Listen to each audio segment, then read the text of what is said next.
This is Bonnie Vandermeulen, Training Coordinator for Wisconsin Facets. On behalf of our entire Wisconsin Facets staff, I'd like to thank you for joining us today. I'm excited to be with you today and offering you the information on our Writing the IEP Part 4, which is the 8th of 11 mini webinars in our Wisconsin Facets mini webinar series. Today, we'll bring you in touch with some critical information about the IEP sections 4 and 5 and a few other items, and then briefly preview the placement process. Then we'll send you off with a bunch of resources that you can use for more in-depth study on your own. So at this time, let's get started.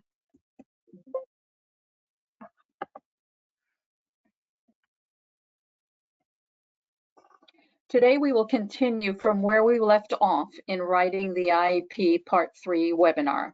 If you missed that one, it was recorded, and you can just call Wisconsin Facets to get the link for the recording. First, to quickly hit some of the high points from Writing the IEP Parts 1, 2, and 3.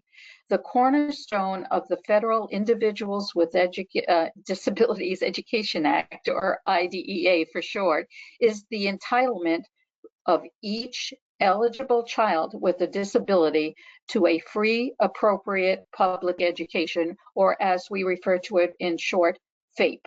The main vehicle for providing FAPE is through an appropriately developed and implemented Individualized Education Program, or we shall now refer to it as the IEP. In your More Resources handout for today, there is a link to the Wisconsin DPI Bulletin number 18.02 for more information about FAPE. The IEP is the heart of a child's special education. It is a written plan designed to meet the individual needs of the child with a disability. It is developed by the child's IEP team, which includes the child's parents. A current IEP must be in place for each eligible child at the start of every school year. The IEP is a legal commitment, meaning if it is written in the IEP, the school district is obligated to provide it. One of your handouts today is of the PowerPoint slides. Also, your special education in plain language handout has the things that we're covering today, starting on page 29.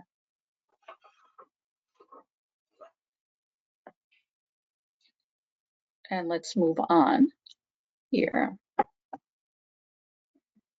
As we learned in Writing the IEP Parts 1, 2, and 3, the IEP team develops the IEP as a step-by-step process, with each step building on the one before it.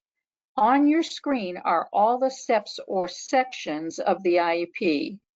When the IEP team completes these 5 sections, the result should be a very sound IEP document that meets legal requirements. In Writing the IEP Part 2, we covered sections 1 and 2. In Writing the IEP 3, we did section 3 and started section 4, the program summary. We learned what the 4 types of these services are, and that's in the orange box that's displayed on your screen right now, that can be included in the IEP if a child needs them. Supplementary aids and services, special education, specially designed instruction, related services, and the program modifications and supports for school personnel. One of your handouts is the Wisconsin DPI Bulletin number 10.07 that further explains what each of these 4 services are. This bulletin was just updated last year. And let's see if I can show you some of the information that's included. And then down at the bottom, the IEP Form I-4. Another one of your handouts is this IEP Form 414, and this is what we know as a linking form, the IEP linking form. So if you turn now to section 4, you can follow along. For today, I'm going to use the word services to mean any of those 4 services that you just saw listed in the program summary. Once the IEP team identifies the services that a child needs, the IEP team then discusses what is needed for each service. The what must include frequency, amount, location, and duration. As a side note, these 4 descriptors should be based on the child's identified unique needs and not the administrative convenience, district policy, an established service delivery model, or availability of staff. Again, the unique needs of the child is what we're identifying at this time. If the services are not properly described, it is impossible to know if an IEP is being implemented properly. Anyone looking at the IEP must be able to clearly understand exactly what the district or the agency's commitment level of resources will be for this particular child. Here is an example of the what in the IEP. In the first column, you will see that there are 6 different services listed under the heading Describe. In the other columns, you can see that all 4 of the descriptors are listed for each one of the service. And what's highlighted at this time is the frequency, moving then to the amount, moving then to the location, and then finally the duration. So let's try to look at all of these descriptors individually. The first description, frequency, is how often the service will be provided. That is the number of times the service will be provided in a particular time period. The time period could be a day, a week, or for that matter, even longer. In the example we just looked at, the frequency varied. Specialized instruction in reading and writing will happen 3 times weekly. Now we're referring back to the slide that was just previously displayed for you. Travel training will be 3 times monthly, and reteaching regular education classroom activities will occur 1 time daily. For these services, it is impossible to describe the frequency with a time period. In these situations, the IEP must still clearly describe the circumstances under which the service will be provided. For an example here for you, if one of the services listed was extended time for tests, you can't really describe the frequency for this as 3 times a week. So what would happen, for example, if a student had more than 3 tests a week? For this, a good statement of circumstances for frequency could read something like, whatever the test or whenever the test is longer than 3 pages, extended time will be needed. Statements that wouldn't clearly describe frequency can't be used. These would be like as displayed at the bottom of your screen, as needed, at a minimum, upon student request, as determined by teacher, or when appropriate. The second description is the amount.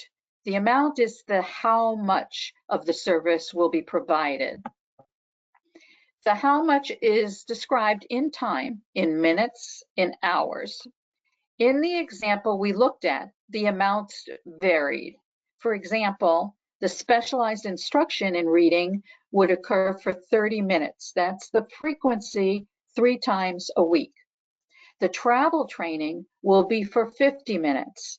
That frequency was 3 times per month. And the reteaching regular education classroom activities will be 15 minutes.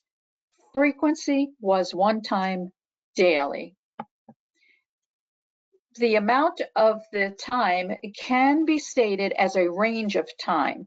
This is only okay when a range is appropriate for a specific service and needed to meet the unique needs of the student. A range cannot be used for administrative convenience, as to address things like staff shortages or staff availability. The range cannot be unreasonably wide. The Wisconsin Department of Public Instruction's guidance suggests that ranges, if used, are no more than 15 minutes in length. An example might be one 20 to 30-minute session per week, depending upon the student's level of fatigue, indicated by inability to maintain upright posture for more than 5 minutes. Something like 20 to 30 minutes here is a narrow range of just 10 minutes. Just as with the frequency, sometimes we have to clearly describe circumstances. In circumstances, here is an example for you of the circumstances. The supplementary aid service being described as the student will use an easy stander. The circumstance can be described when the student has to work at the lab counter in the classroom.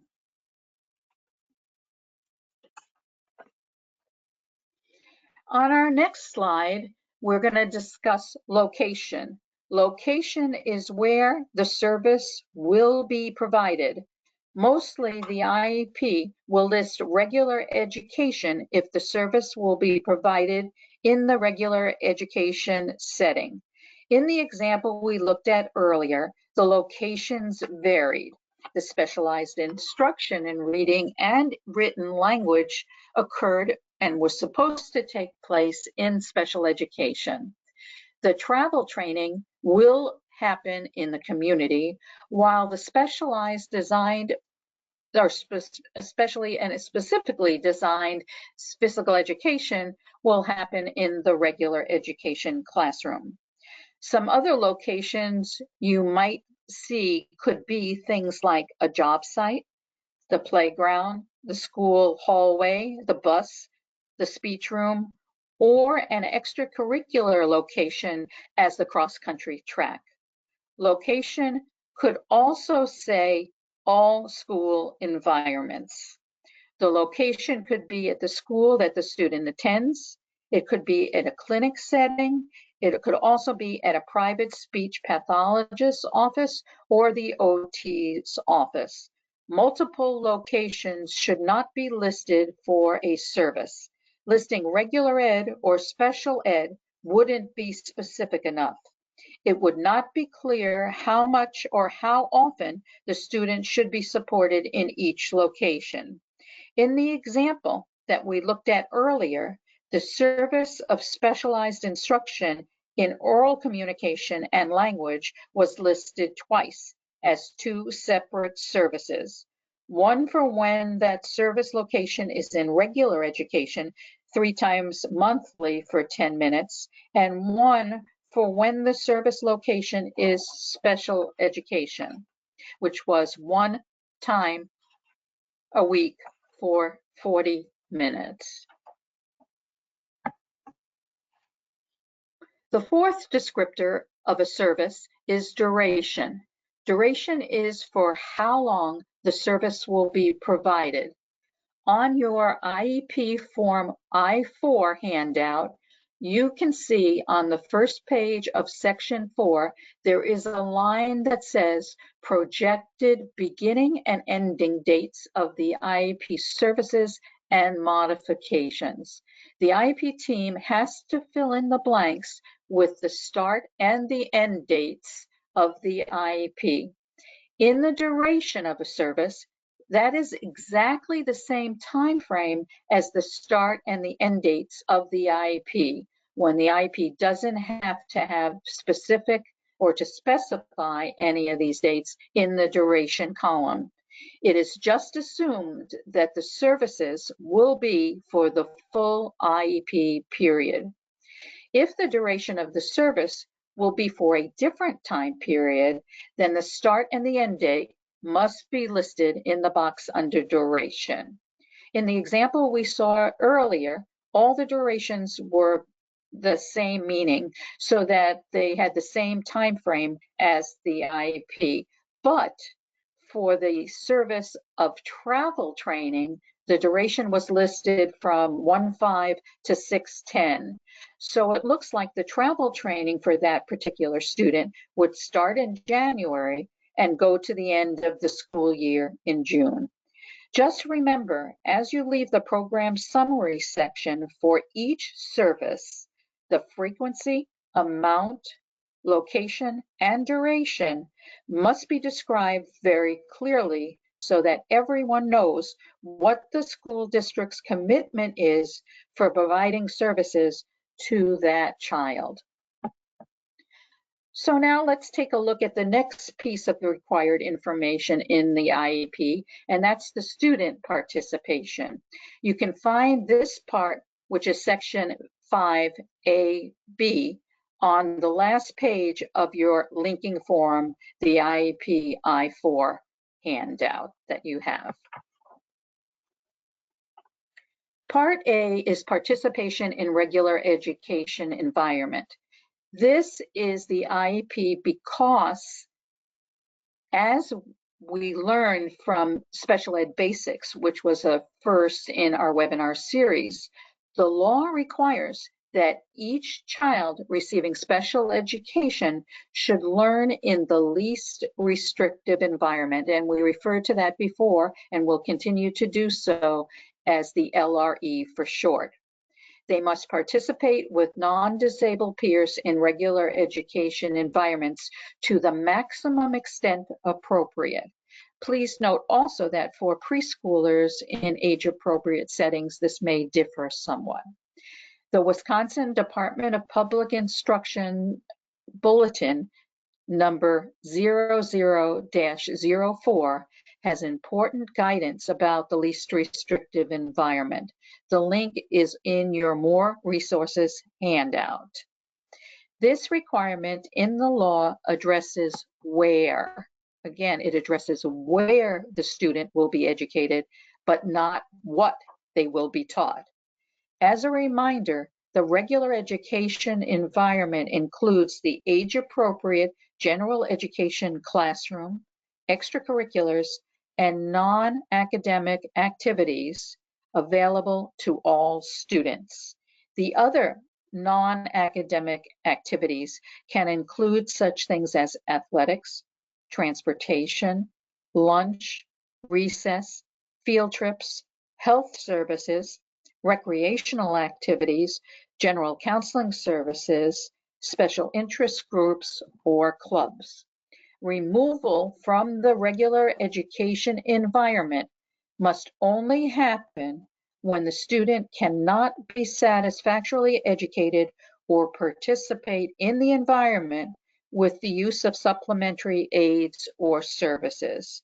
So before a child can be removed, the IEP team has to really make a sincere effort to include in the IEP all the supports and services possible and try them out that they could help a child be successful in that environment.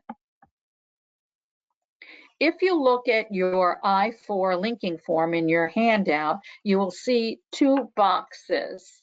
And those two boxes are section A, and then we will discuss B later. The IEP team must check one of these boxes. How do they know which box to check? So again, how do we know which box to check?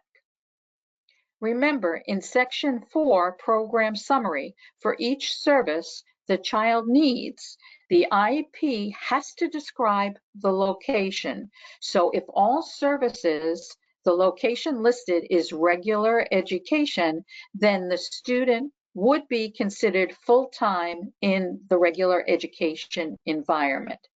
The IEP team would check the first box, and please note that the student will participate full-time with non-disabled peers in regular education environment.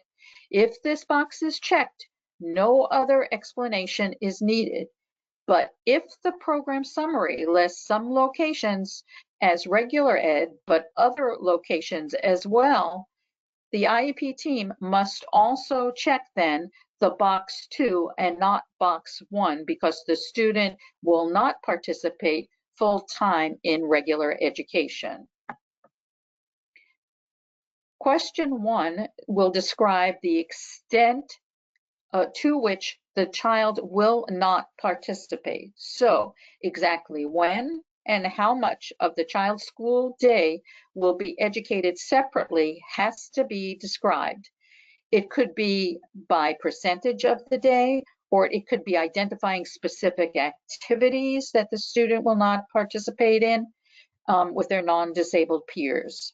The description has to match the frequency, the amount, the location, and the duration listed in the program summary. So here's an example for you. Xavier will not be with his non-disabled peers for 11% of the school day, including speech therapy, which is 20 minutes per week, reading instruction, and study skills. He may also be removed from regular education environment for short periods of time for sensory breaks. The second question here explains why full-time participation with non-disabled peers is not appropriate. And here's an example for you. Anna requires individualized, specially designed instruction in reading in an environment that allows for a low student to teacher ratio and few distractions in order to meet her needs. You will find more information about this section in the Special Ed for Plain Language handout that will start on page 31. The second part of section 5 is part B, participating in physical education. Here, the IEP team has to check a box to indicate if the child will participate in regular physical education or adapted physical education. And I'll refer to physical education now as PE for short. Adapted PE is PE that is specially designed to meet the unique needs of a child with a disability. IDEA requires that PE services, specially designed if necessary, must be made available to every child with a disability who is receiving a free appropriate public education, or FAPE, and must be available equally to children with and without disabilities. Usually this is thought to mean physical education must be available just when it is required for students without disabilities in the same grade. In Wisconsin, PE is required for grades K through 6, and 1.5 high school credits in PE are required to graduate. But IDEA says that if PE is specially designed to meet the unique needs of a child with a disability and is written in the child's IEP, the adapted PE services must be provided whether or not they are provided to other children in the school district at that grade level.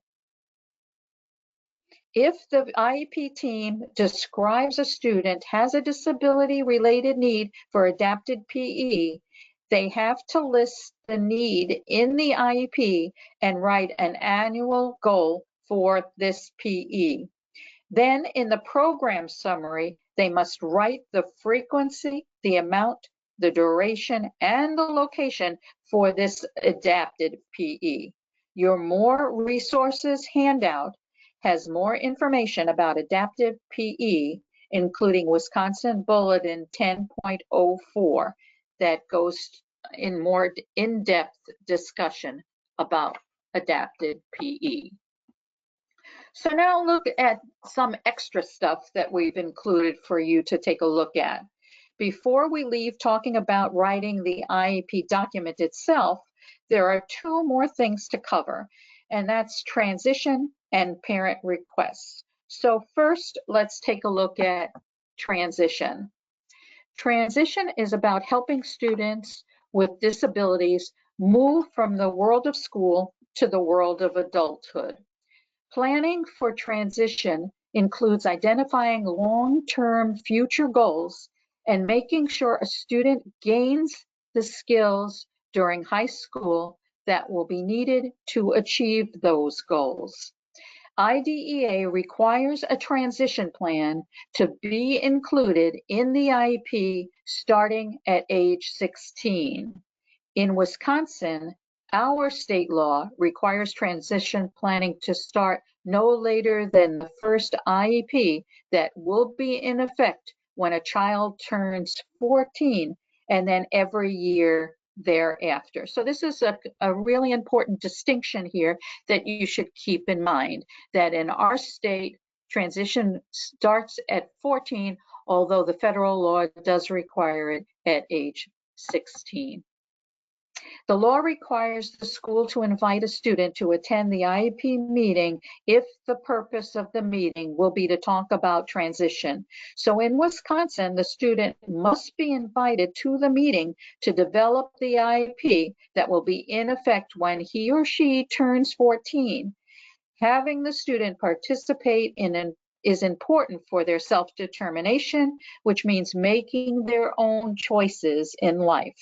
If the student does not attend, the school must find other ways to make sure that the student's preferences and interests are considered in writing the transition plan. In Wisconsin, this plan is called the Post-Secondary Transition Plan, and we refer to it as the PTP. Your Special Education in Plain Language handout has more information about transition on page 31. IDEA requires that a transition assessment be done to identify the student's areas of need related to transition. The assessment can be formal, like standardized tests by a licensed professional, or they can be informal, like interviews with the student, the family, teachers, observations in various different environments, even questionnaires. Areas of need related to transition can include such things as an education, community experiences, employment, independent living, and some other things like the ones just mentioned above. The IEP team then writes the annual post-secondary goals and all the transition services needed to help the student meet those goals. So on this slide, there are several things that are hyperlinked to some of the discussions, and we won't have time to look at them directly today, but I would encourage you to do so at your leisure when you have some chance to do so. In Wisconsin, there is a web-based tool called the PTP worksheet that the IEP team usually uses during an IEP meeting. So again, this is the post-secondary transition plan worksheet. The team goes through all the questions in the areas of education, employment, and independent living. The end result is a PTP document that can be added to the student's IEP. Parents and students can prepare for the IEP meeting by going on the IEP PTP demo website. And that demo website is listed for you here and is hyperlinked. They can answer all the questions that will be on the PTP worksheet and create a draft PTP to print and bring to the IEP meeting.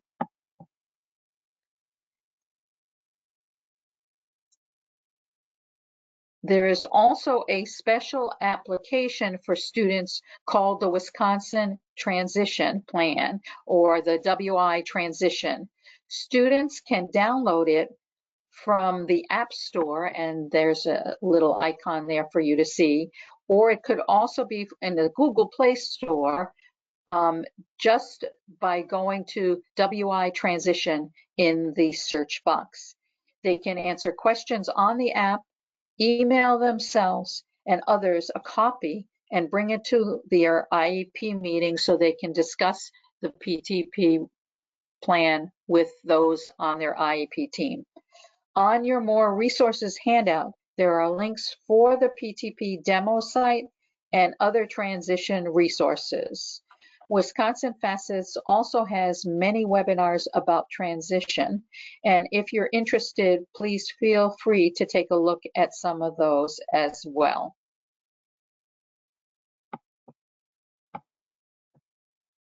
And then when you get a chance, you might be interested in going to that demo site for the PTP, and that is the I-8 that's listed down at the bottom of the screen right there for you. At this point, we have covered all the main points within writing the IEP document. But what happens if a parent does not agree with the IEP that the IEP team has written? And this sometimes does happen. It is important for parents to know that the LEA or the local education agency or the school district itself does get to make this final decision. So in other words, they have the final say as to what is put into this document. So when an IEP document comes out of an IEP meeting, it's one that can be implemented going forward. So if a parent disagrees, what would the parent's next step be? There are some formal dispute resolution options available. More information about these is in your special ed and plain language handout, and these start on page 47. Links for these are also in your More Resources handout, and the Wisconsin Facets group has many, many webinars in some of these areas. So some of the areas that we can discuss and that going forward you might want to have more information on is the independent education evaluation, the facilitated IEPs and mediation, and the IDEA state complaints and due process. And information about these is on the Wisconsin DPI website. Another thing parents can do is to ask the school to document in writing why they are not agreeing to include or to change something in an IEP that the parent has requested.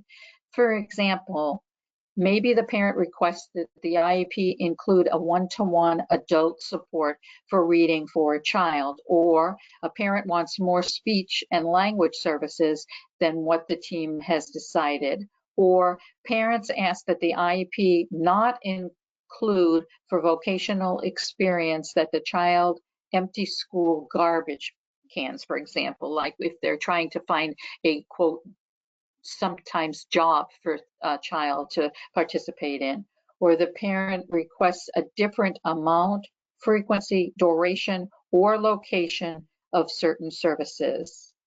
IDEA lists times when the school must provide parents with what is called written prior knowledge.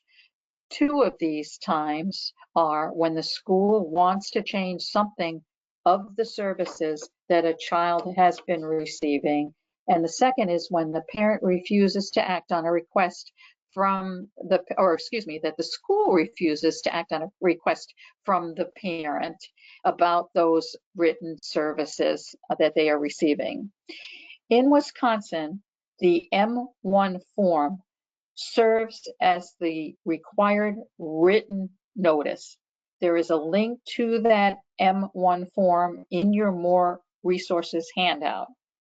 The IEP requires that the school to give notice to the parents in a reasonable amount of time before action is taken or not taken. It is good to ask for that M1, since sometimes by just filling out the form, schools may decide to try what the parent requested on a trial basis to see how it works for the child. So keep that in mind. You might want to ask for that M1 form to see if maybe the school might change their mind. This is also a useful form for parents to have if they decide to pursue other forms of dispute resolution, as we just mentioned. So here we're looking next at placement. Once the IEP team has written the IEP and has decided what services a child needs, a decision must be made about where services will be provided. Where the child's IEP is carried out is what we call placement. You will find the information about placement in your special education in plain language handout, and that starts on page 39. So let's take a look again at the timeline that we discussed before. Just as a reminder, in Wisconsin, for the process from when school first receives a referral of a child for special education to evaluation and determination if the child is eligible for special education, to when the IEP has to be written, and when placement must need to be completed. You will find much more information on this timeline in your special education in plain language, and that also starts on page 39. Placement decisions must be made according to IDEA's requirements for what we refer to again as the LRE, or the least restrictive environment. This means that to the maximum extent appropriate, children with disabilities must be educated with children that are non-disabled, their non-disabled peers. Much more information on LRE is in Wisconsin Bulletin, as we mentioned before, 00-04 LRE. The link is also in your More Resources handout. Placement must be based on the IEP. The IDEA requires that placement decisions be made by a group of people, including the parents, again, including the parents and others who know about that child, what the evaluation results mean, and what types of placements are appropriate. In Wisconsin, the group is the IEP team. Again, parents are members of this team. Each child's placement must be decided at least once a year.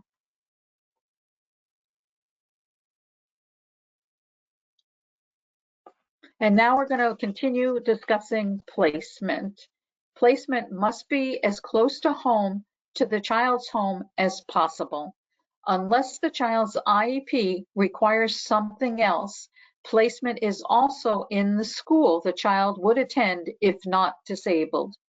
IDEA states that removal of a child from regular education environment may only occur if the nature and the severity of the child's disability is such that education in regular classes with all the supplementary aids and services listed in Section 5 program summary can't be achieved satisfactorily. A school cannot remove a child from regular education in the regular education classroom just because the child needs to have modifications in the general curriculum. Each school district must have a range of alternative special education placement options available so they can implement the IEP for all children in the district. The options can include such things as instruction in regular classes or special classes, special schools, instruction in hospitals and institutions, even homebound instruction, as for students with medical problems, as those recovering, for example, from surgery or a 2-week because of a chronic illness. Please note that homeschooling is different. Homeschooling is when a parent unenrolls their child from public education and chooses to educate them at home themselves. Sometimes a child's needs are so great or so unusual that the LEA cannot meet them locally, when the IEP team may decide to send that child to a private school that specializes in that child's needs. The LEA pays for the private school and any related expenses, such as the child's transportation. So on the side, just as a on the slide here in front of you, just as a review, the placement should be as close to home as possible. It should be in the school if they were non-disabled. And again, there's a range of options that are available for placement. Special Ed in Plain Language has more information about various school choice options, and those options start on page 45.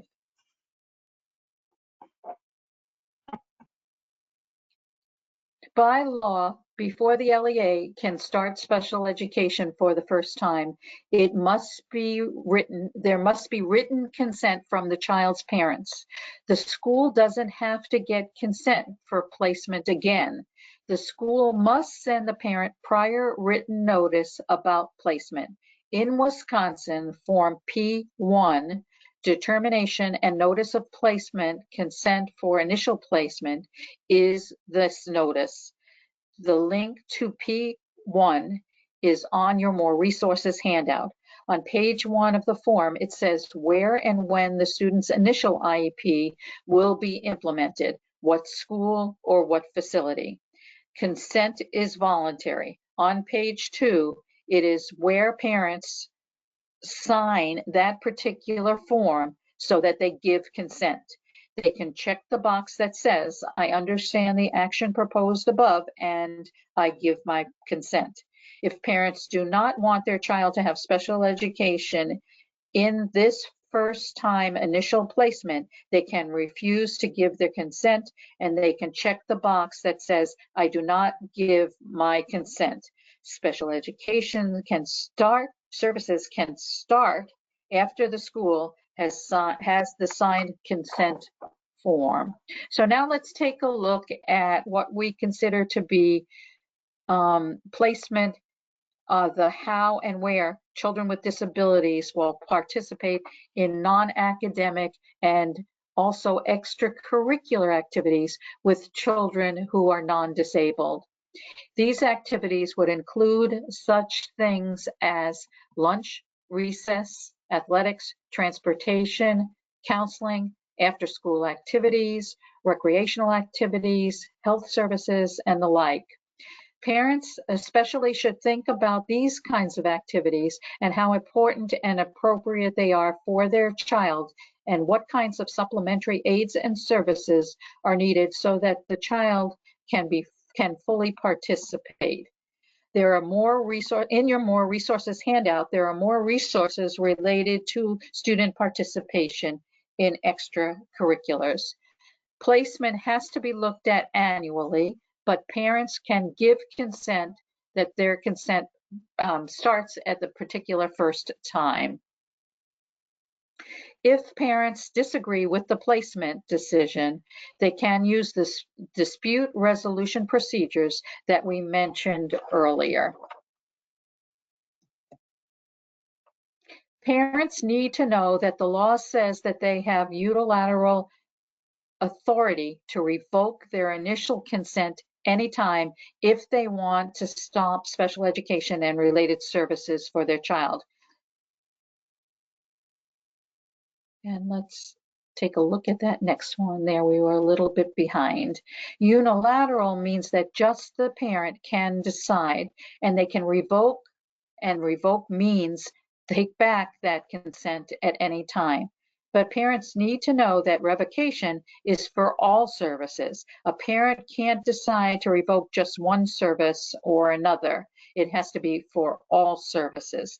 The revocation of consent must be in writing so that the parent can just write a letter to the LEA to revoke those services. Or in Wisconsin, we have a form that we use, which is known as P5, Parent Revocation of Consent for Special Education. When an LEA receives a written revocation, for consent. They have to promptly respond in writing with a prior written notice. They usually use Form P6, Notice of Cessation of Special Education and Related Services in response to parental revocation or consent.